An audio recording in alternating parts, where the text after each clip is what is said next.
You caught me off guard. I don't think I was ever really prepared. I don't even think I'm equipped to answer that question. Who am I? Um, when I was a kid, I always felt like I was born into the wrong family. This is going to sound crazy, all right? I have no fond memories of my childhood that I could recall or hold on to. My earliest memory of my parents was Christmas of 1979. I remember only waking up on that Christmas. My father was a pimp, so and he had many, many women, and so there was plenty of money to go around, I suppose.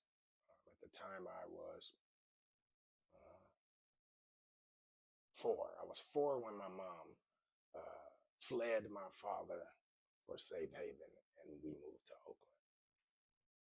Yeah. Oh, she had fled because, as I said, my father was what's another way to say it? A procurer of leisure ladies. My father was a pimp, and of course, my mother was one of his women. She was a hoe, whore, prostitute, sex worker, whatever. Um, but my earliest memory was waking up on Christmas, and my mother was getting us up really early. Like, we all need to get out of here. Now, I do remember the night before having to stay at a lady with a friend of my mother's, and her name was, I want to say, Kizzy. Kizzy might be her daughter, but I was a child. This is the 70s. But a friend of my mother's, we had spent the night over there the night before when my father had came to pick my mom up. I suppose maybe my mom was fleeing then, but my father had found her at either Kizzy or her mother's house where we were. My father took her with him for a ride. They left. Um, we didn't really see my mother that evening. I believe my father had somebody come pick us up, or either he picked us up himself and took us back to our home where we had bedrooms. And we did not see my mother that night. But that next morning, we saw her, and her mouth was wired up. One side of her face was swollen, her eye was shut. You could tell she had been beaten pretty badly. Um, she still had a hospital bracelet, a piece of plastic or something around her wrist. Um, and she was rushing for us to get up, get up, get up, get up. We need to get out of here. I don't know where my dad was. He obviously wasn't there. And she was telling us we wasn't coming back to grab whatever we could grab. Man, this is vivid. It's giving me anxiety. I remember. Anyways, so knowing it was Christmas and we were anxious to wake up anyways, so that we could open all of our gifts, and she's saying we're not coming back. Just grab some clothes, put clothes on. She didn't tell us to take anything. Grab some clothes, get a coat. We're out of here. She had I forgot what year, but it was a candy apple red Gran Torino.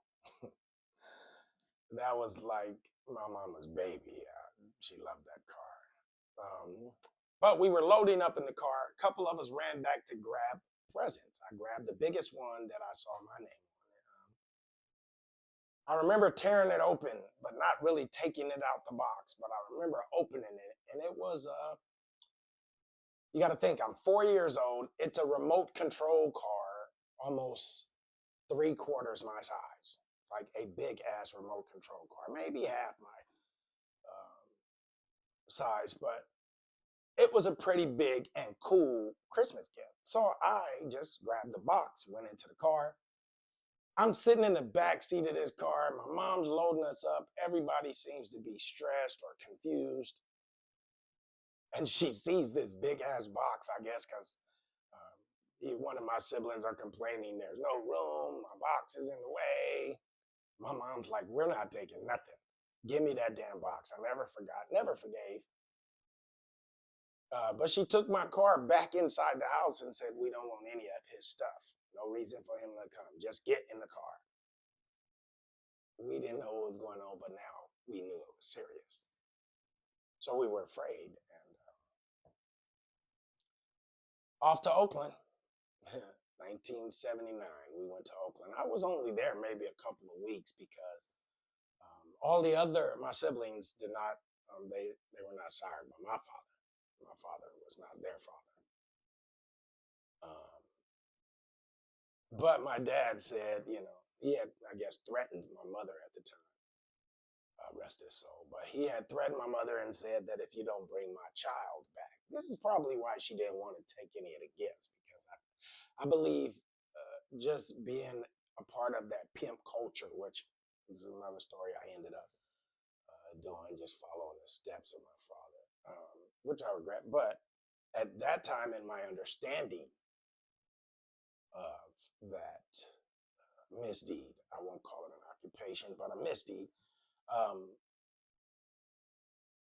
was that anything that he buys, even down to the street worker, sex worker, prostitute, whatever you want to call it, clothing, that belonged to my father. It was like a company car, if you will. If you want to leave, you'll leave with what you came with. Nothing. So I believe this is what my mother understood and why she decided we should leave our toys. I did not want to go back. I'm just being honest. But my father had threatened that if she didn't, he would level Oakland. And my dad used to be a pretty serious individual back then. So my mom decided I better send him back and maybe, he'll get off of my tail. So she decided to send me back. I was afraid. I was a kid. I didn't want to fly. They put me on a Greyhound bus. I sat in the front with maybe an attendant, or maybe the bus driver was just watching me or whatever. Got to Fresno, where my father was from, Fresno, California. This is still 1979. But my father greeted me at the bus station. There was no love. I can't actually ever remember getting a hug from my mother or my father. I don't remember. I do not have joyful or pleasant memories of my childhood, no. So me telling people who I am is really just my quest for understanding who and fuck am I, or really trying to get America to understand while we focus on other countries and humane rights there, our people there, or people, period. We got those that have fallen through the cracks right here at home. And can you imagine being here in America and feeling as though you might be living in a third world country? Well, that's what it was like for me growing up in Oakland, California. So,